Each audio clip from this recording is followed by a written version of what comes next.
Hey guys, today we're going to be looking at the English family tree, starting with Alfred the Great and eventually reaching all the way down to Queen Elizabeth and Prince Charles and, all those fine chaps. I know that was an awful British accent, but hey, I tried. Regardless, let's just jump right into it. So, in the Kingdom of Wessex, one of the first rulers was Alfred the Great, and his son, Edward the Elder, eventually made the Kingdom of England a thing, or at least his sons did. So after him came King Ethelstan, and then skipping over that guy, we go to King Edmund the First. So eventually, King Edmund died, and then King Edwig took over, and then he died, and so his brother, King Edgar the Peaceful, took over. And after that comes in King Edward the Murderer, and then King Ethelred the Unready. Now, Ethelred the Unready had a son named Edmund II, but he also had a son named Edward the Confessor.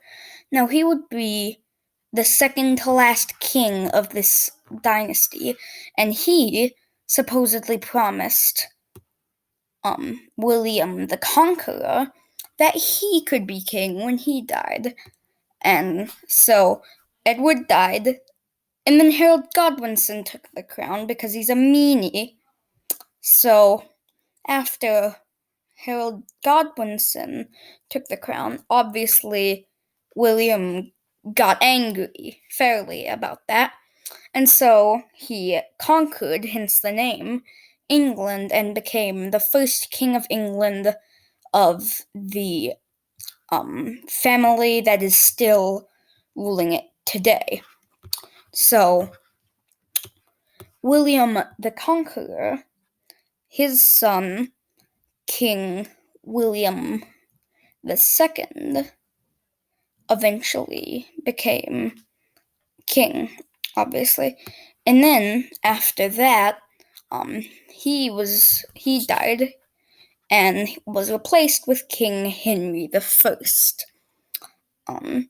And eventually Henry died, and so instead of his daughter, because people were sexist back then, it went to Henry's sister's son, Matilda's cousin, Stephen, who became King Stephen.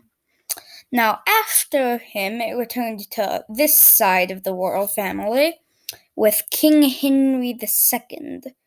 And then the line of succession is pretty solid from here, so not really anything special.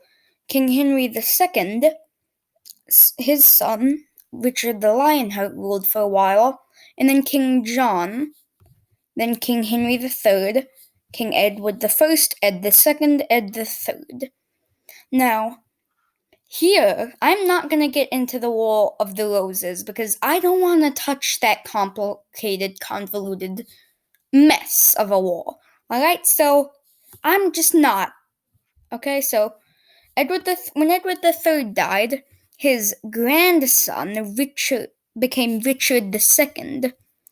And then he got cooed by his uncle, which would be King Henry IV.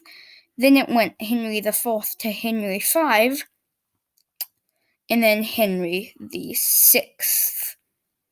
So, Henry VI was deposed, and King, if I remember properly, because I can't really see this chart all too well, but hey, King Edward, it went from King Edward the Sixth head to King Edward the Fourth's head to King Edward the Sixth head to King Edward the Fourth's head, and finally to Edward the Fifth, And then Richard III had a gigantic power grab where he basically killed Edward V.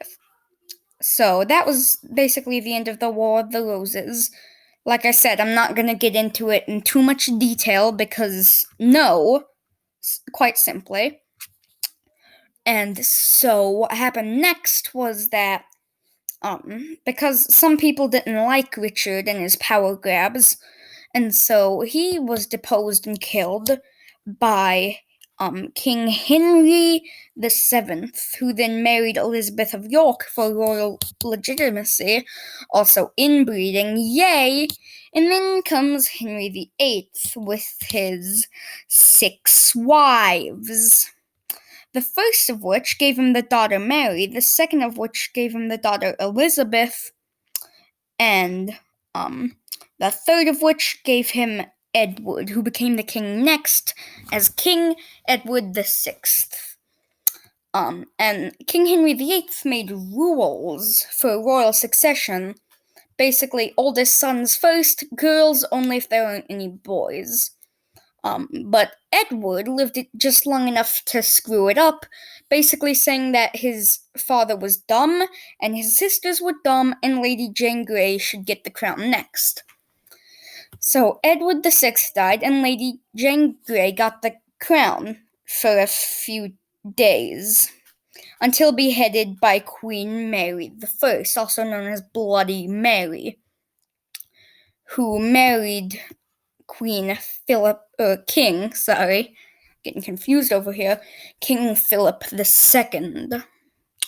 After she died without children, Queen Elizabeth I also died without children. And so but there was a possible way out of this whole mess. You see, kings of Scotland had married some people from the English dynasty. And so, technically speaking, this bad boy, James VI, was a descendant of the English dynasty, and so they made him King James VI of Scotland and King James I of England. And his son got beheaded, King Charles I, but after the monarchy was restored, King Charles II came along. And then after him came King James II/7, shortly followed by Mary and William of Orange. They ruled as co-monarchs until they both died, and then Queen Anne also died, also without children. But if we go back here, pulling another Scotland, except this time German, technically this guy, this Hanover prince, was a descendant of the English slash Scottish dynasties. And so he became King George I, then King George II, King George III, and he lost his mind and America, but never mind that. And then came King George IV, King William IV, and then Queen Victoria, who ruled for quite a long time, the whole Victorian age. Then came King Edward VII, and then the House of Windsor. Now, you might be asking, why is it a different house, even though it's not, they didn't have to, go and backtrack on the royal family and get some other noble to, inherit the kingdom like they did with, James and George. So why? Well, that's because World War I, obviously. And so, King George V didn't like the fact that his cousin, if we look over here, was Kaiser Wilhelm II, who he was fighting in World War I. And so to distance himself from the German Hanovers, he changed the name of the house to Windsor, like Windsor Castle. So King George V had 2 children. This guy, King Edward VIII, married an American common or divorcee twice over, and that was not allowed back then, or even now, I don't think. But regardless, he luckily had a brother lying around who became King George VI, and his daughter, Queen Elizabeth II, has been reigning ever since. She married a Greek/Danish prince, Prince Philip of Greece and Denmark. Go figure. And her son Charles has been the longest heir to the British throne throughout all of this big ol' chart, this big ol' royal family tree. After him, set to inherit it, is Prince William. And then after him comes Prince George. And that is the history of the entire royal family of England. Hope you enjoyed this video. Bye-bye.